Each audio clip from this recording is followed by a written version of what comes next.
just a little ahead of you. Oh, because I saw your card doing, the lights. I'm just like, wait a minute.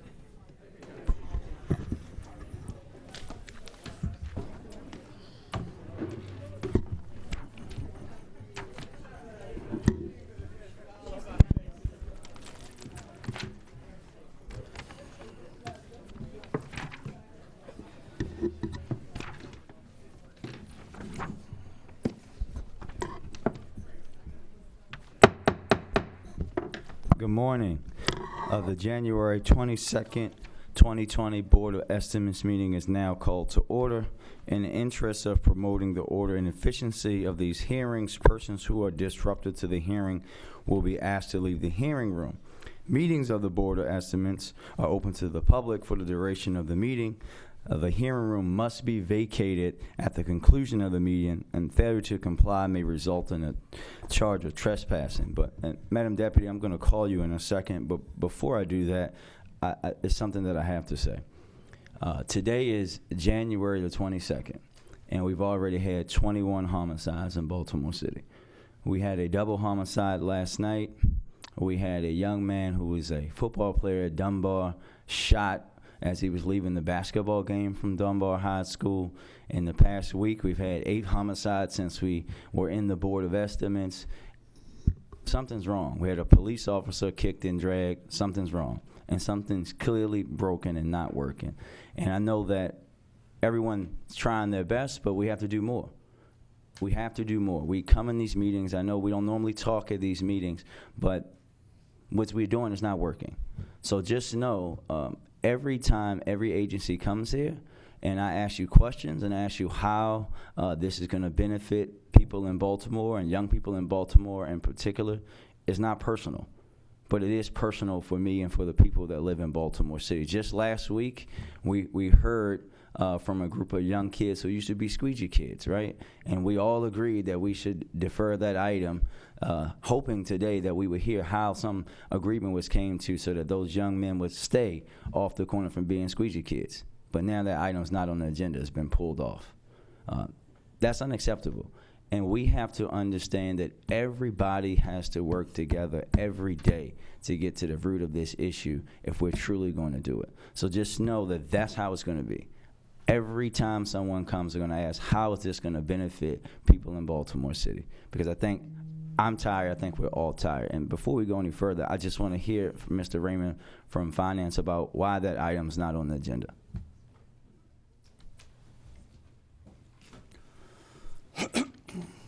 Oh, procurement. Thank you. Erin Chair Smith, City Purchasing Agent.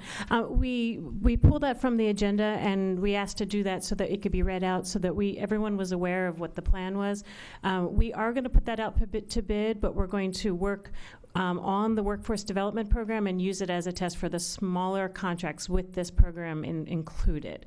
And so that's the plan. We are not moving ahead with that award. We're not going to bring it back later, but we are going to put it out shortly, and we've already started looking at how that would look.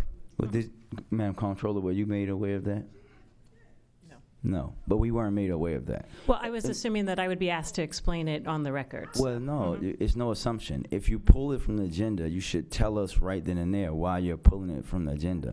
Don't assume that don't assume anything. Okay, we know what everyone understood. makes about assumptions. And we have to communicate that stuff, especially when the board members say that we want to hear from you in 2 weeks. If you're going to pull it from the agenda, when you pull it from the agenda, you tell us we're pulling it and this is what we're doing. Absolutely. Thank you. All right, thank you. Ms. Kuchar, don't worry. We're going to follow up and we'll make sure that everyone gets all the information that they need necessarily. Thank you. Madam Deputy Comptroller, are there any corrections, additions, or deferrals on the agenda? Good morning. For today's agenda, there is one correction, and that is on page 65.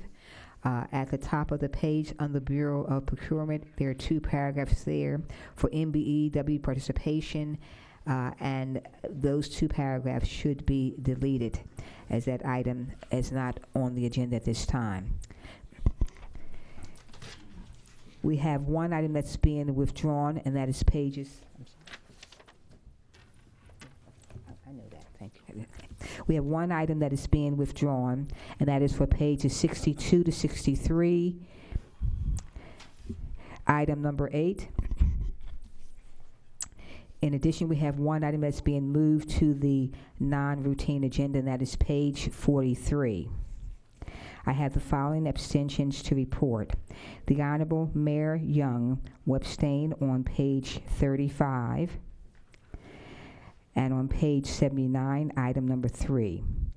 The Honorable President Scott will abstain on page 35, and the Honorable Comptroller Pratt will abstain on pages 2 to 3, items number 1 and 2.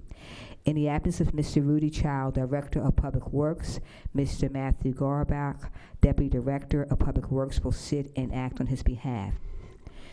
Mr. President, members of the board, that is the one correction, as well as the withdrawal and the abstentions that have been reported thus far. The item that remains on the non-routine agenda is page 43. Thank you. Thank you. I would direct the board members' attention to the memorandum from my office dated January 21, 2020, identifying matters to be considered as routine agenda items together with any corrections and additions that have been noted by the Deputy Comptroller. I will entertain a motion to approve all the items contained on the routine agenda. Move approval, Mr. President. All those in favor say aye. Aye. All opposed say nay. The motion carries. The routine agenda items have been adopted. The first item on the non-routine agenda can be found on page 43, Fire Department, second renewal agreement. Will the parties please come forward?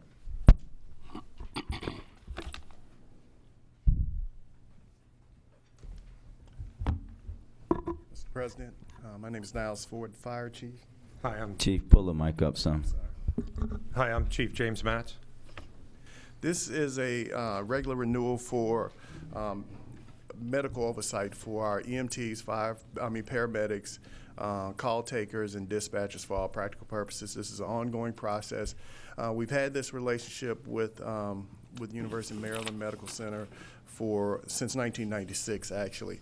It is required in order for them to function under their license.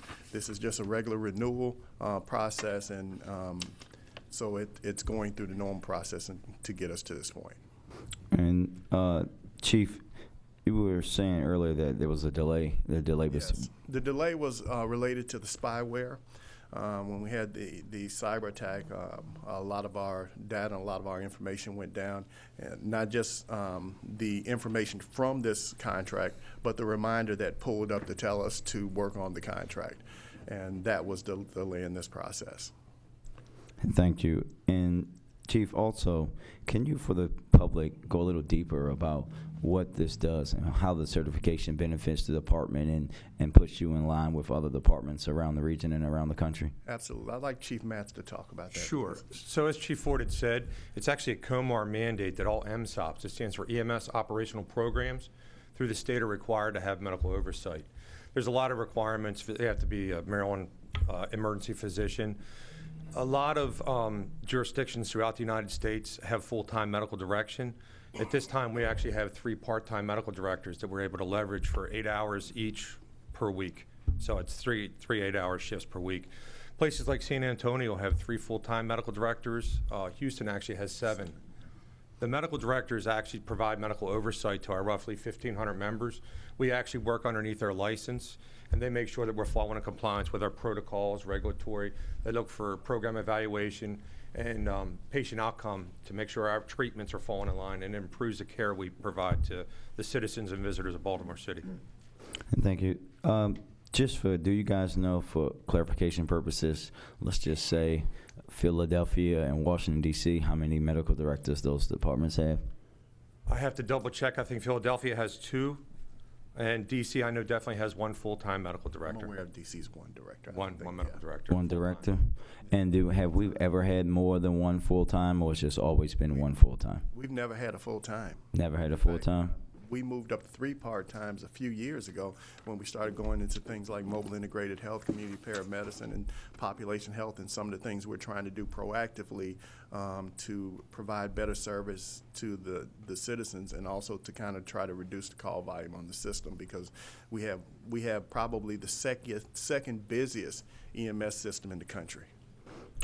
And Chief, have you guys ever asked to have a full-time one? I know I've never heard it. And if you can talk about if you believe you should have a full-time, are you guys going to put yourselves on the path to actually accomplish that goal? Yes, we've tried to work on it. It is an ongoing process, and at the end of the day, I think we probably should. I don't think we probably. I know we should.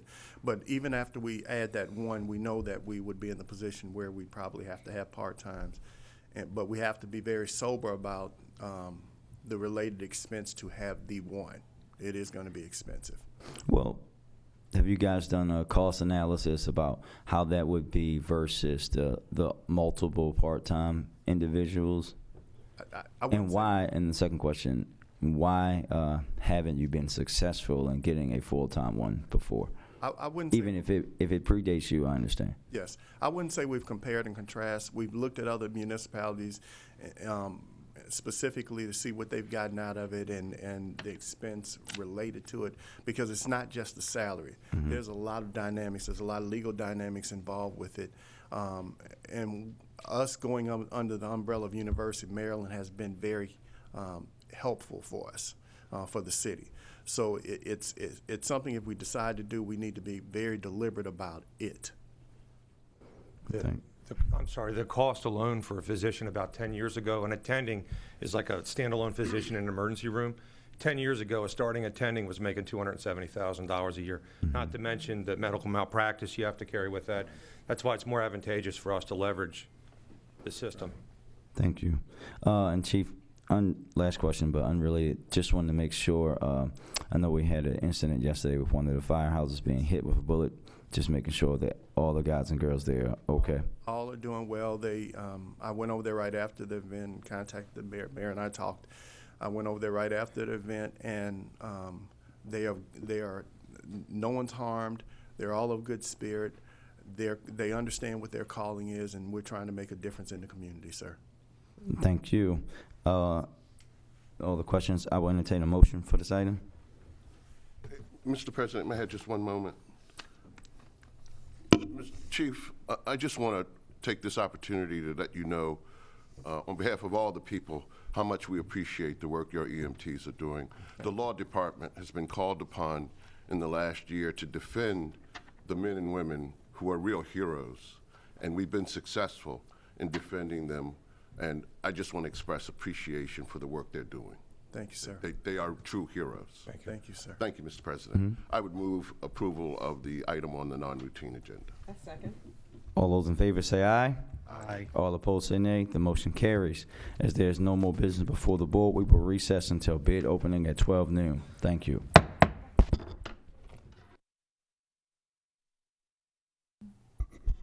Good afternoon. The Board of Estimates is now in session for the receiving and opening of bids. In the interest of promoting the order and efficiency of these proceedings, persons who are disruptive to the meeting will be asked to leave the boardroom. Meetings of the Board of Estimates are open to the public for the duration of the meeting. The boardroom must be vacated at the conclusion of the meeting. Failure to comply may result in a charge of trespassing. No addenda have been received.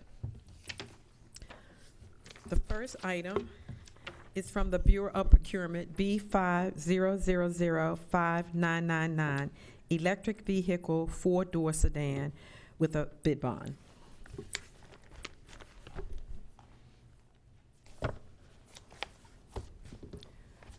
The bidder is Pacifico Ford.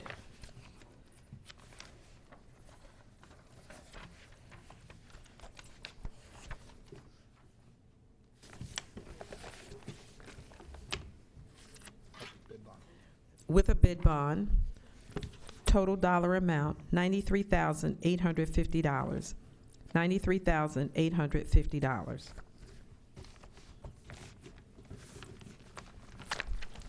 This will be referred to the Bureau of Procurement.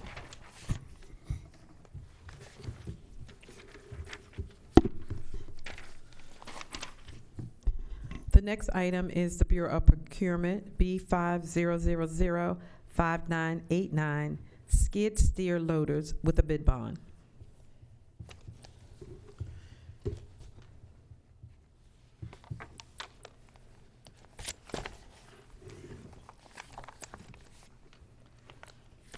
The first bidder is Valley Supply and Equipment Company, Inc., with a bid, with a check, with a bid bond, with a check.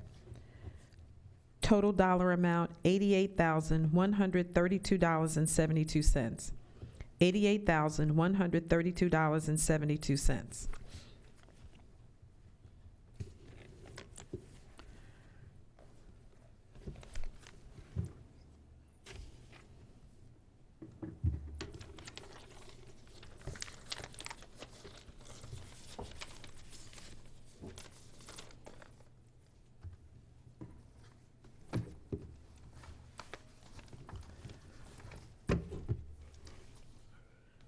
Excuse me. The next bidder is Pump and Power Equipment Corp.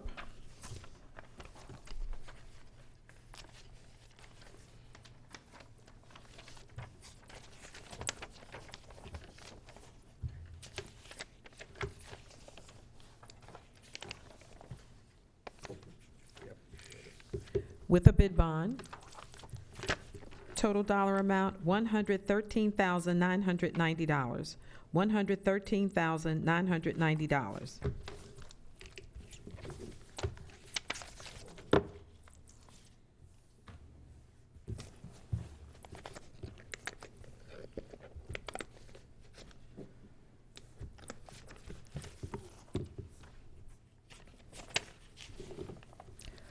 The next bidder is Metro Bobcat, Inc., with a check.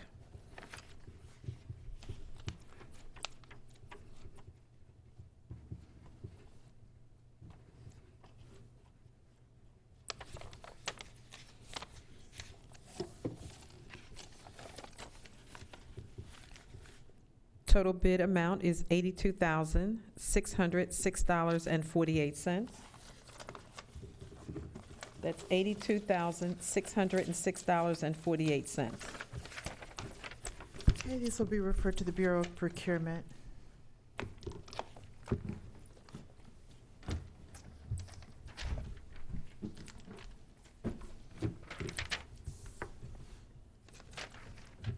Thank you.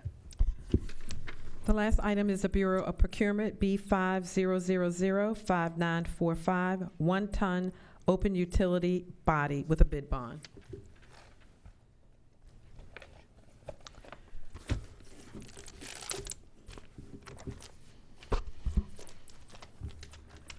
The first bidder is Bayshore Ford Truck Sales, Inc., with a bid bond. Total dollar amount, $97,837. $97,837.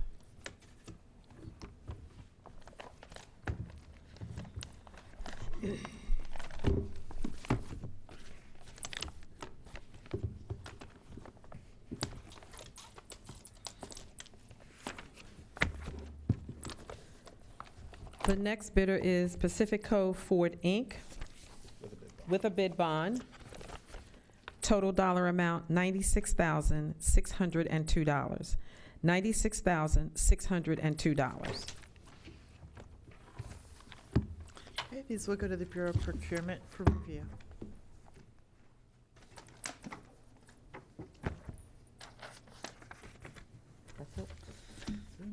There being no more business before this board, it is now adjourned. Thank you.